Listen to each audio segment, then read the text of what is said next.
Hello and welcome to my channel today, Boo Snakes and More. Today we're going to be talking about corn snake care, so please like this video and subscribe to the channel. And for more videos like this, watch my other half channel, A&A Snakes and Stuff. My youngest son's channel, Henry's Toys and Games, or my oldest son's channel, Little Kristen. Now let's dive into the video.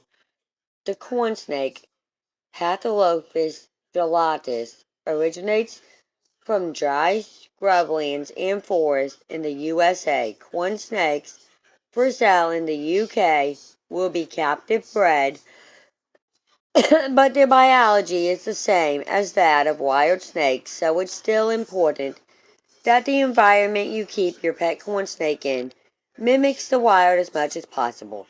A corn snake's lifespan is around 10 to 15 years. Before adopting or buying one, you must be sure that you're able to provide the correct care and associated costs for the animal's whole life. Here are the basics of how to care for a corn snake as a pet. Biology. Corn snakes live in a large range of habitats in the wild, but they're named for their tendency to be found in or near corn barns, feeding on rodents, though they also take birds, other reptiles, and amphibians. They're mainly terrestrial, live on the ground, and often hide in rodent burrows and under logs, but can also climb well. They are mainly active at dawn and dusk and are quite placid. They aren't venomous, instead using constriction to kill their wild prey. Corn snakes can grow to around 150 centimeters long, with males normally smaller. Corn snakes in the UK will be captive bred rather than wild caught. There are now many color and pattern variants called morse available. Environment. Your snake's enclosure, called a vermilion, must be secure to prevent escape and free from hazards that might cause injury. Good ventilation is essential to prevent the buildup of harmful bacteria, and it should be made from a solid material that is easy to clean and holds heat. A corn snake needs a vermilion which allows them to fully stretch out. Not only do corn snakes show a strong preference for larger enclosures, they are also more active. Allow at least a third of the snake's length for the width and height. For example, a 150 centimeter long corn snake will need a vermilion that measures a minimum of 150 centimeters long, 50 centimeters wide, and 50 centimeters deep. A hatchling corn snake may become stressed in a large vermilion, which is linked to predator avoidance.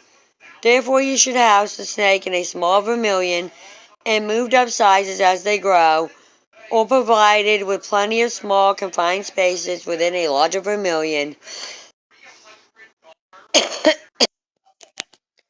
Temperature. Reptiles are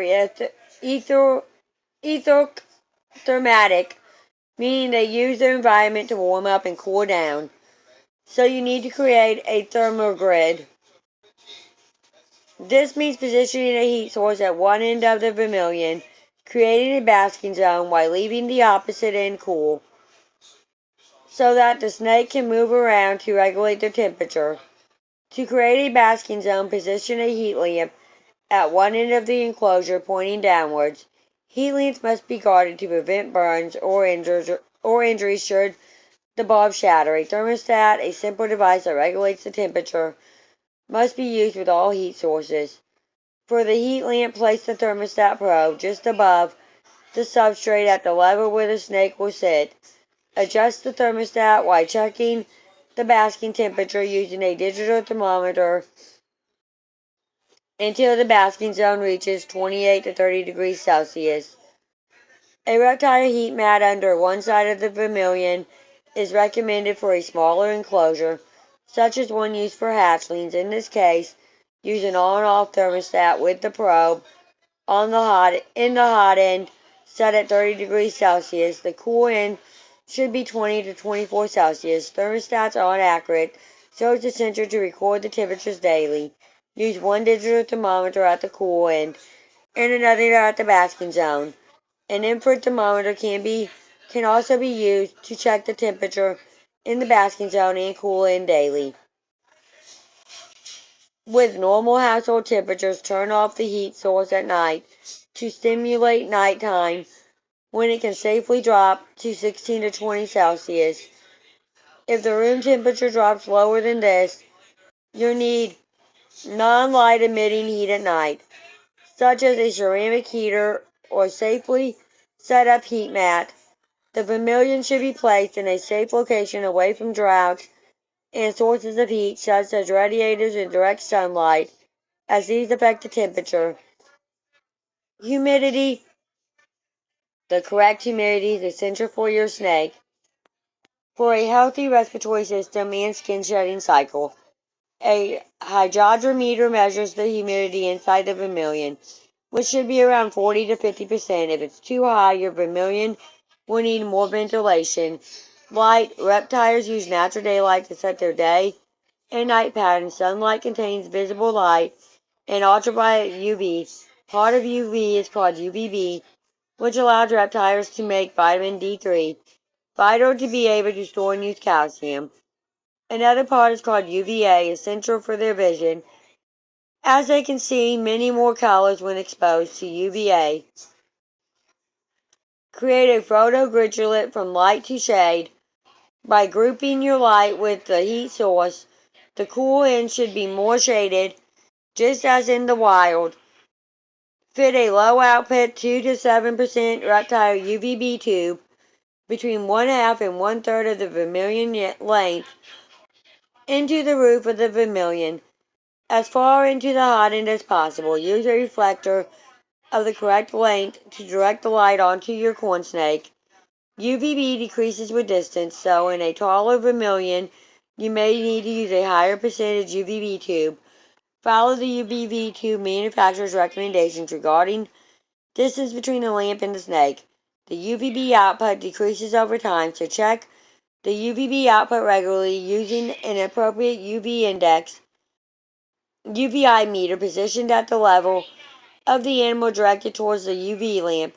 Corn snakes require a granulate of UVB within their enclosure ranging from UVI 1.0 in the basking zone to 0 in the shade.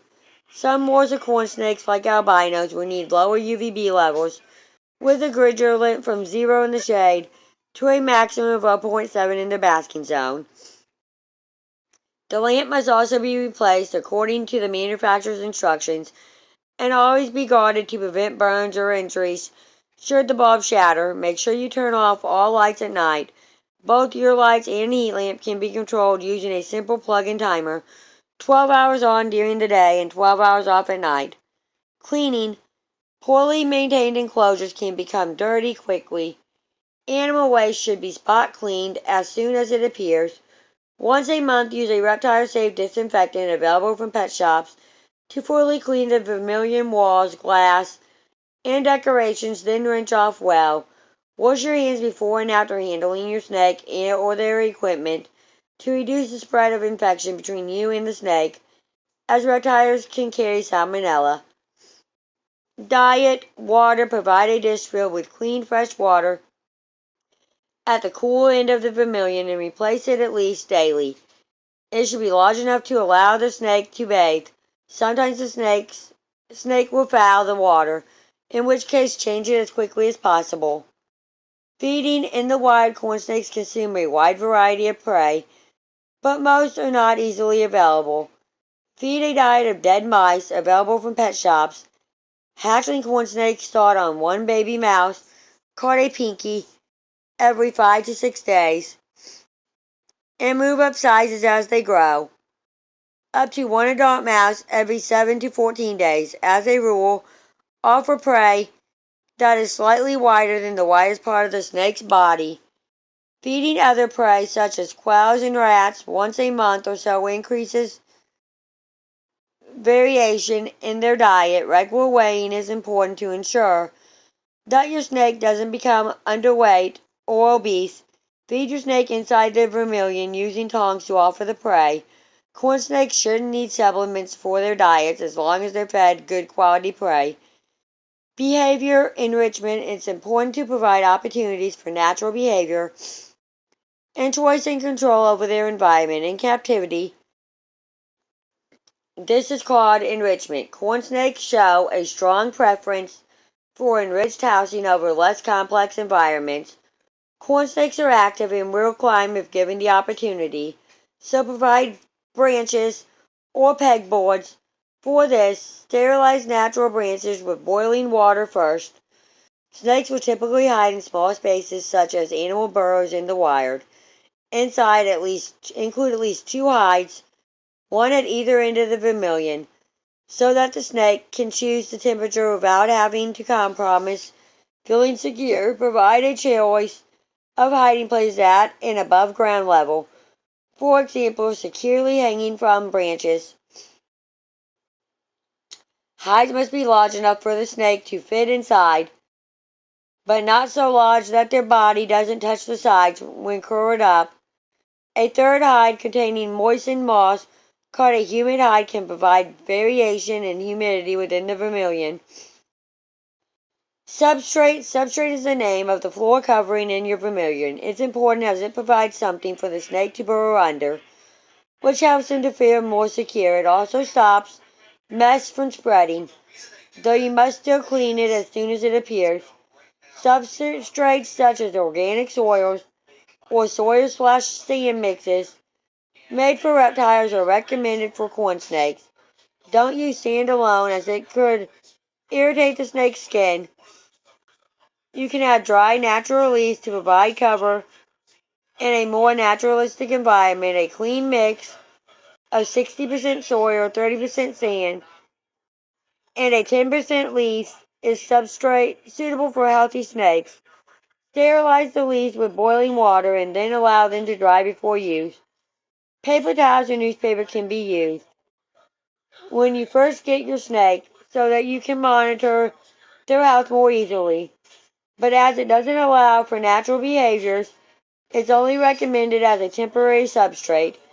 Owners should also consider a bioactive system. Look for expert books on the topic or specialist keeper member groups online. Bringing your corn snake home. Always set up the vermilion and run it for a week before introducing any new snake. This will allow time for you to adjust the heating and lighting and add your enrichment without disturbing them. Place the tub or bag containing the snake inside the vermilion and open it carefully to allow them to emerge. Close the door securely and turn the lights off to reduce stress until the following morning, when you can check on your snake.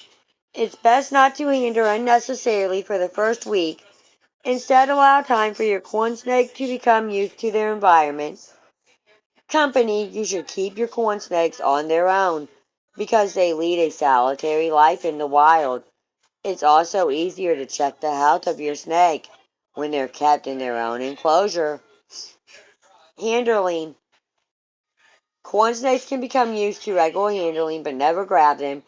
It can cause stress, which can lead the snake to struggle or bite. When a snake feels threatened, they may pull their head back so the neck appears as an S shape when viewed from above. If your snake does this, it's better to leave them alone until another time. Gently scoop up the snake with one hand underneath the animal near the head and the other nearer the tail, supporting the whole animal. Don't remove the snake from the vermilion for so long that the core temperature drops. Around 10 to 15 minutes at a time is usually safe, depending on the room temperature. Keep other pets separate, regardless of how trustworthy they might have been in the past. Wait 48 hours after feeding before handling your snake to avoid them bringing up their food. Also, don't handle your corn snake after handling prey items, as the snake may smell food and try to bite you. Wash your hands well first. Avoid handling your snake around shedding times 2 as they may behave defensively. Health and welfare. A healthy corn snake flicks their tongue frequently and has clear, bright eyes. Their skin should be smooth and without blisters. which can be a sign they've been kept damp. Shedding. Reptiles have to regularly shed their skin, and snakes shed in one complete piece. There's no rule as to how often this will happen, but it will be more frequent when the snake is young and growing. The snake may hide away for a period of time and use the human hide if you provided one. Then they rub their body against objects in the vermilion to remove the old skin, which should come away easily. If you notice that your snake still has shed over their eyes, even after a shed, then these eye caps will need removing as soon as possible. A reptile specialist vet can show you how to do this safely. If the snake hasn't shed completely, try bathing them in slightly warm water, but don't try to pull it off as you can damage the new skin underneath. If your snake often has issues with shedding, this can usually be improved with simple adjustments to the vermilion's conditions. Formation is a natural energy-saving process seen in some individuals during cooler months, a bit like hibernation, triggered by the reduction in natural daylight hours and air pressure. They may reduce the amount that they eat during this time, but not lose weight, so monitor your snake carefully.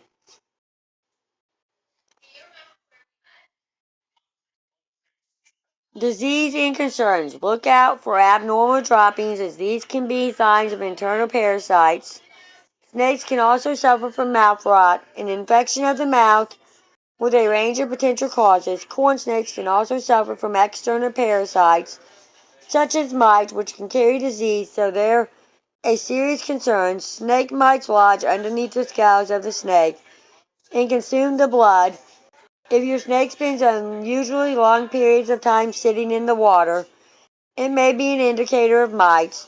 You may also notice small black specks on the snake or around the water bowl. Metabolic bone disease, MBD, describes a range of nutritional diseases and imbalances in captive reptiles, but it typically involves a lack of available calcium due to a deficiency in vitamin D3. It's essential that you take time to research the diseases of corn snakes and to monitor your pet's health daily. See your reptile vet urgently if you have any concerns. Transport. If you need to transport your corn snake, for example, to the vet, you must do so safely. Choose a suitable sized carrier.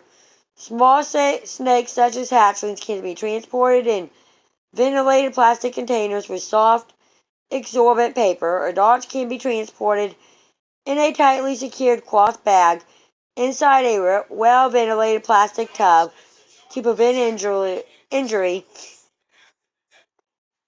Avoid extremes of temperature. You might need to use a heat pack, but make sure it doesn't cause overheating.